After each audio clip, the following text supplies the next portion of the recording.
Je vous parle d'un temps que les moins de 20 ans ne peuvent pas connaître.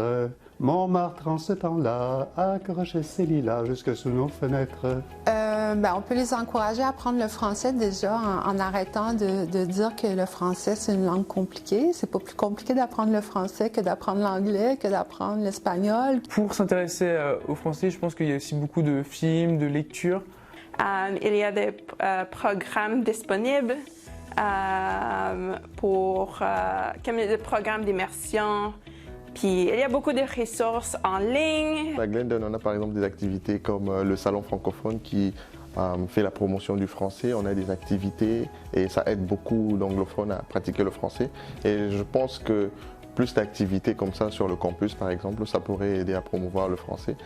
C'est sûr que Glendon, c'est un endroit, vous avez bien dit que si tu as dit que c'est un endroit très rare parce que le français, l'anglais et même l'espagnol sont équivalents. Donc tout le monde peut apprendre et tout le monde peut avoir de l'aide. Le français n'appartient à personne. C'est vraiment, tout le monde peut se l'approprier comme il veut. Je trouve que les anglophones sont beaucoup plus tolérants, par exemple sur les fautes. Je pense que dans la communauté francophone, on devrait être beaucoup plus relax.